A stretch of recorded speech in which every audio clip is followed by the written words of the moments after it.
मनापासून स्वागत करतो. खडकी केंद्रामध्ये मी चंद्रकांत देवराव कदम, जिल्हा परिषद हायस्कूल जवळगाव आपल्या केंद्रामध्ये गणित विज्ञान विषय शिक्षक आहे.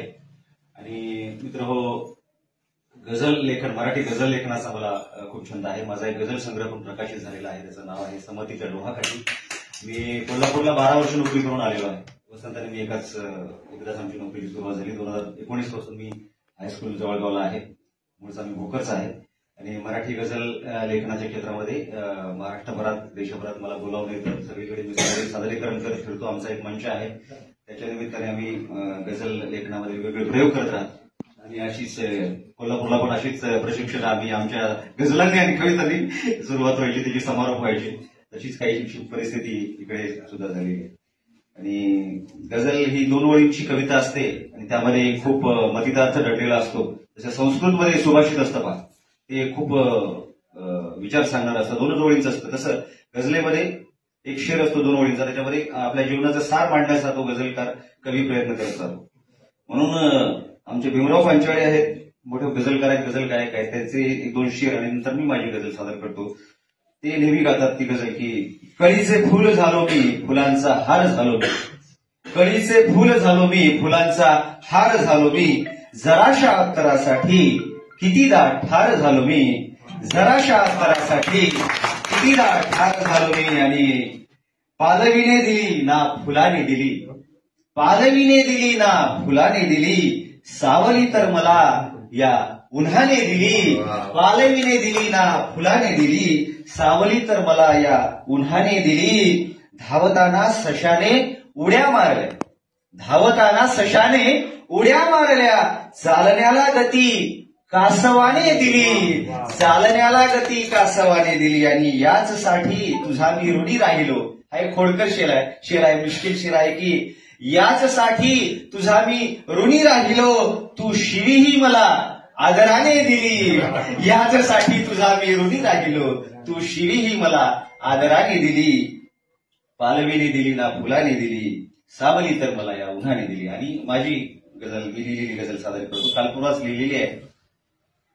सूड घेतोस का मानसा सारखा, सूड घेतोस का मानसा सारखा. पावसा वागना पावसा सारखा. सूड घेतोस का मानसा सारखा. पावसा वागना पावसा सारखा. कोण देवाप्रमाणे समजते मला, कोण देवाप्रमाणे समजते मला. आणि कोणास मी राक्षसा सारखा. आणि कोणास मी राक्षसा सारखा. पावसा वागना पावसा सारखा. मानसाहून आहे कुठे वेगळा, मानसाहून आहे कुठे वेगळा.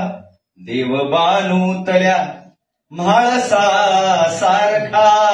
देव बानूतल्या म्हाळसा सारखा. देव बानूतल्या म्हाळसा सारखा. वेगवेगळे विचार मांडणारे शेर असतात मित्र की अंक गणिता परी क्लिष्ट आहेस तू. शाळा म्हणून हा शेर की मी शिक्षक आहे म्हणून माझे विचार आहे गझले तिथं दाखव की अंक गणिता परी क्लिष्ट आहेस तू. अंक गणिता परी क्लिष्ट आहेस तू. मी उजळणीतल्या अननसा सारखा. आवडलं टाळ्या.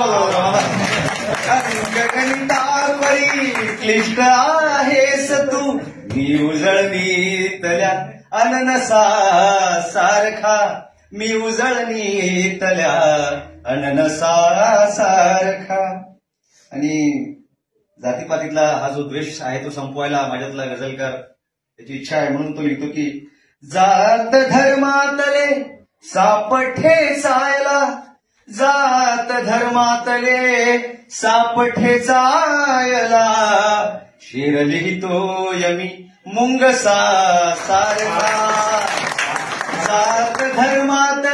सापठे चायला शेर लिहितोय मी मुंगसा सारखा शेर लिहितोय मी मुंगसा सारखा.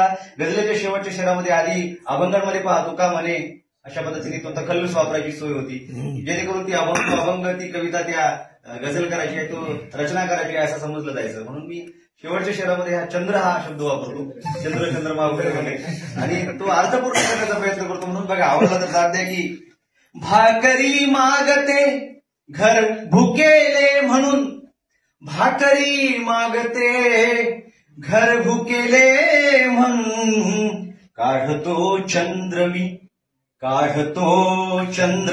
चौरसा सारखा. भाकरी मागते घर भुकेले म्हणून, भाकरी मागते घर भुकेले म्हणून, काढतो चंद्र मी चौरसा सारखा, काढतो चंद्र मी चौरसा सारखा. पावसा वागना पावसा सारखा, सूड घेतो सका मानसा सारखा. धन्यवाद.